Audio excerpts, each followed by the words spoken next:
I was actually tempted to say Viva Las Vegas in appropriation to Lianorn Vivace. Ah, what the hell. Viva!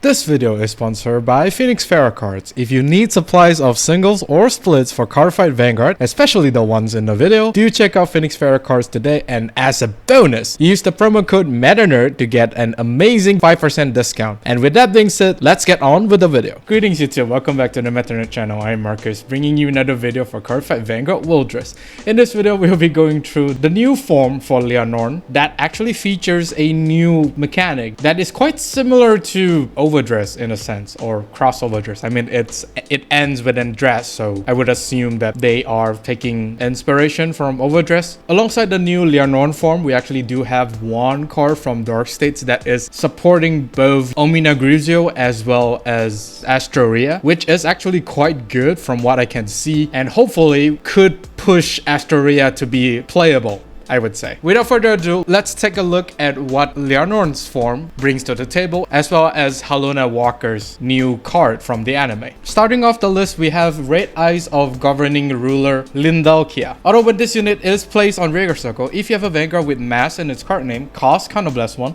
look at the top 5 cards of your deck, choose up to one grade 3 or less unit card with a different card name from this unit from among them, call it the Rigor Circle and shuffle your deck. Choose a trigger unit from your drop and you may bind it. Second skill, continuous Rigor Circle. During your turn, if your bind zone has 3 or more trigger units, this unit gets 10k power. This card basically helps to dig the deck for more key pieces starting from turn 3 or turn 2 and beyond, depends on if you go first or second, because as we all know, mass decks is able to go straight into the mass form on turn 3 thanks to the mass order, not really restricting if you need the opponent to be at grade 3 or higher. It's just whether or not you can personalize. So with you being able to straight away use this unit's skill on turn 3 is actually very nice. It basically helps you to dig out units that you might need from the top 5. Top 5 is quite okay. It's not too bad, but of course there's still a chance you might just check the top 5 to be triggers and you're being forced to call the triggers. However, I don't think it will be a problem because Ominagruzio as well as Astoria,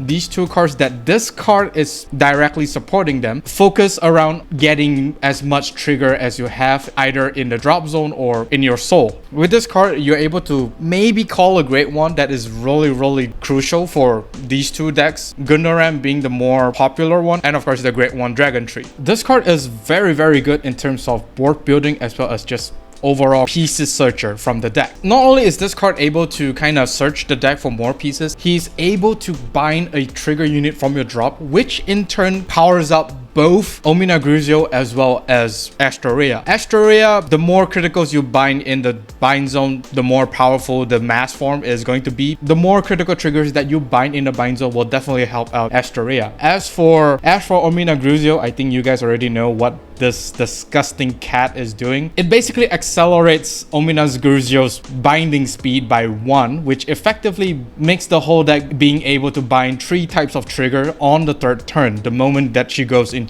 Ominagruzio mass. It is possible to bind all 4 types or 5 types of triggers, provided if you have 5 types of trigger out at that point in time. It is possible, it's just that you're gonna cost 3 counterblast to do it. Not really the ideal play, but still, it is possible, just not really that great. Now, since this card is kind of generic to all the mass form, Dragontree as well as Greedent is theoretically able to use this card to just search the top 5 for more pieces for their own deck, but I don't think there's a lot of value in terms of running this card inside Dragontree as well as Greedent, because Dragontree mass is using counterblast like no tomorrow, so adding this one counterblast to the overall counterblast usage for Dragontree is not the greatest, I would say. For Greedent, you have a lot of stuff that is currently being stuffed inside the deck. I mean, sure, you could run this card as opposed to running cannon, yeah, you can go ahead and run this card in place of cannon. Counterblast 1 to check the top deck to Spirit Call. The only problem is that this card is not a Desire Devil and could not be filtered out by using Greed and Mass skill, so it's a gift attack, I would say. You are not going to use the second skill as well as the second part of the first skill as much in both Drudgewood and Greedent because they don't really bind triggers, but it is possible to run in Drudgewood as well as Greedent. I don't think the value of running this card inside these two decks justifies running this card here, so feel free to let me know if all of the mouse deck inside Dark States is able to use this card. So moving on to, of course, everyone's much anticipated Lianorn's new form, we have Marche, Fleur, Lianorn, Vivace. Unison Dress. Although when this unit is placed by writing from a unit with Lianorn in its different card name from this unit, or a unit in Unison Dress state, draw a card, and this unit becomes in the Unison Dress state until the end of this fight. Second skill, auto Vanguard Circle once per turn. When this unit is in the Unison Dress state, attacks while not boosted, stand all of your rearguards and they boost this unit. If you boost it with 3 or more units, at the end of that battle, cost Counterblast 1, choose 3 of your units, stand them, and they get power plus 5k and drive -1 until the end of turn. Rearguards without boost can boost too. So this card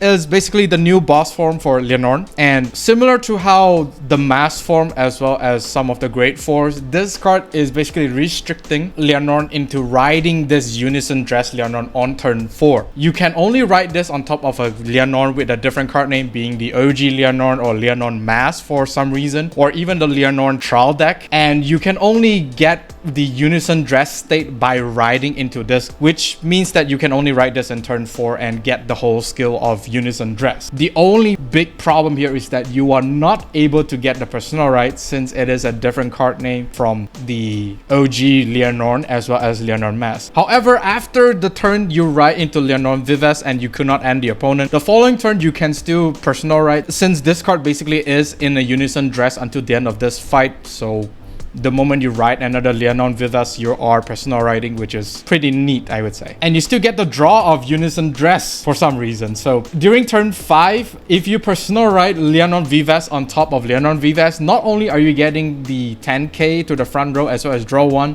the Unison Dress skill is also active, which means you do still draw another card, which is quite disgusting, and hopefully you don't deck out by doing this. Moving on to the second skill, once again you have to be very careful as to not boost Lianorn with the Great Tree before she even activate her skill. I do see a lot of Lianorn players do this, so do be very careful in terms of the requirement of activating the skills, because in a tournament settings your opponent might not let you activate the skill because you already boosted with a rearguard. It is counted as boosting. So similar to how Lianorn has always been, you basically have a really huge Vanguard attack. I mean, the first swing is definitely going to reach almost 100k power, which is quite disgusting since you are boosting with 5 units, including grade 2 as well as grade 3 on the board.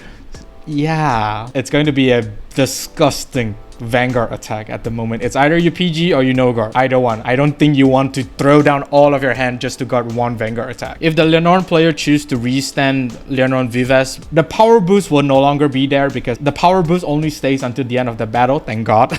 Otherwise it will be hitting for 100+k. So at least there is still some level of balancing in terms of the power level for Lianorn Vivace. So with this skill being revealed, what this means for Lianorn is that up to 7 attacks is possible with the correct setup with Resonance Dragon, in which you are technically possible to do with Lianorn Mass, just that the setup to do the 7 attacks with Lianorn Mass as opposed to this card, I mean, even at this moment is still kinda iffy because there's a lot of key pieces that you need. Both Vanguard's attack is at 2, Vanguard attack restand everything and boost everything, and then restand up to 3 units. Vanguard attack is 3rd, and then you attack with the restanding Vanguard, that's 4. Attack with a rearguard that is not Resonance Dragon, you attack with Resonance Dragon, restand the other column, and just attack with the last attack. That makes 7. Feeling confused yet? Feel free to replay this section.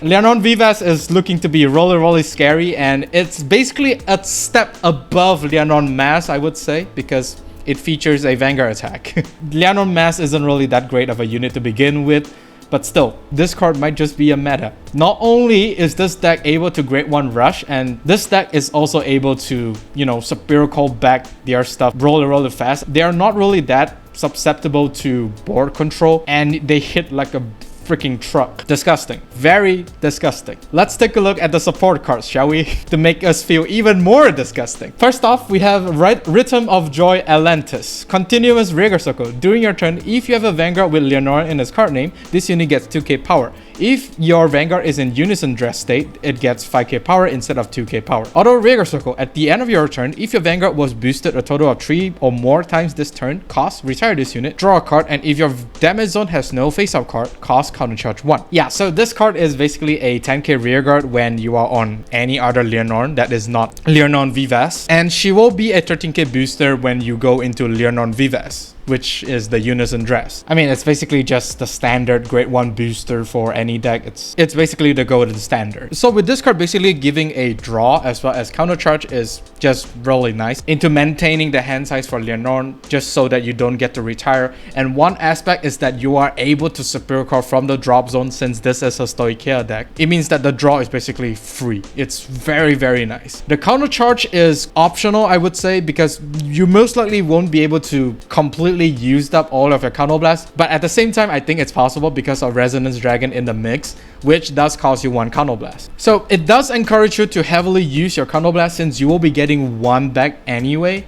So yeah, it just provides more sustainability for Lianorn to do her combo turn. Just keep in mind that you only need 1 counterblast to fully activate Lianorn's skill. That's all. This card really good. Last but not least is Progressing Promise Enlaeza. Continuous Rigor Circle and Guardian Circle. If your Vanguard is in the Unison Dress state, this unit cannot be chosen by your opponent's card effects and gets 10k power and 10k shield active on opponent's turn 2. So it's basically a resist unit that is a 20k attacker even on the opponent's turn, as well as a 15k shield interceptor for Lianorn. However, since it is restricted to Unison Dress, this card is basically a turn 4 skill. But I think this is a really good upgrade from what we have currently. There is a card within Lianorn support that has a similar skill to this guy here, that is Flutter Dragon. They are kinda identical. It's just whether or not if you want a card that does not really restrict you into the Unison Dress, which would then allows you to, you know, hit for numbers in the early game. Enlaeza is more towards like a mid to late game where you want to finish off your opponent kind of rearguard. Flutter Dragon is okay, he's not really restricted, but at the same time he is kinda restricted because considering on turn 4 you are able to call both Enlaeza as well as Flutter Dragon. Enlaeza will be hitting slightly higher than Flutter Dragon because Flutter Dragon only gains power when something boosts. Yeah, that's basically the difference. I mean, they are both common cards, so